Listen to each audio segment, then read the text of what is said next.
এখনো সেখানে ঘেরা অবস্থান বন্ধ করো। মার্কিন সাম্রাজ্যবাদ যুদ্ধবাদ ইসরায়েলকে অবস্থান বন্ধ করো।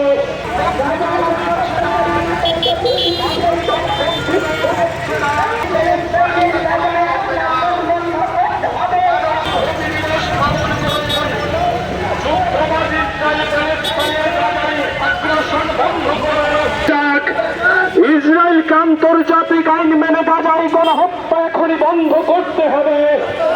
ইসরায়েলকে আন্তর্জাতিক আইন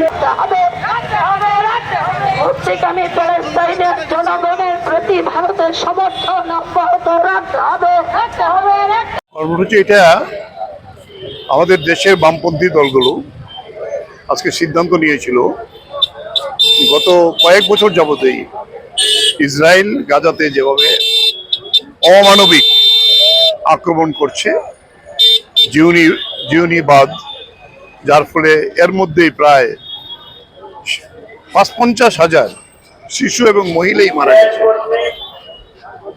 এই অবস্থাতে এখন আবার ওরা পাল্টা ইরানের উপর আক্রমণ করেছে, ইরানও আবার পাল্টা আক্রমণ করেছে। এই যে মধ্যপ্রাচ্যে এই যে অবস্থাটা চলছে, এর জন্য দায়ী মার্কিন সাম্রাজ্যবাদ। মার্কিন সাম্রাজ্যবাদের মধ্যেই ইসরায়েল এত বড় সাহস পেয়েছে, তাই এর বিরুদ্ধে গোটা পৃথিবীর মানুষ, ইউরোপ, আফ্রিকা, ফ্রান্স, তারা রাস্তায় নেমে তার প্রতিবাদ করছে। ভারতবর্ষের বামপন্থী দলগুলো সিদ্ধান্ত নিয়েছিল আজকে এই ১৭ তারিখে গোটা দেশে বাম দলগুলো ঐক্যবদ্ধভাবে প্রতিবাদ সংগঠিত করবে। তারই অঙ্গ হিসেবে আগরতলায় এই রাজ্যের ৫টি বামপন্থী দল মিলে আজকের এই জমায়েতের ডাক দিয়েছিল। এই জমায়েতের পরে আজকে এখানে এই সভা হচ্ছে এবং আমরা এখান থেকে এই দাবি জানাচ্ছি ইমিডিয়েটলি ইসরায়েল গাজার উপর আক্রমণ করা এবং ইসরায়েল এবং ইরাক এই যে যুদ্ধ, এটা বন্ধ হোক, এটা আমাদের কথা।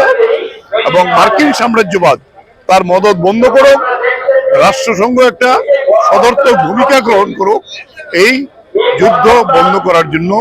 ইসরায়েলকে সেইভাবে তার স্যাংশন দেওয়া হোক যাতে সে যুদ্ধ বন্ধ করতে বাধ্য হয়।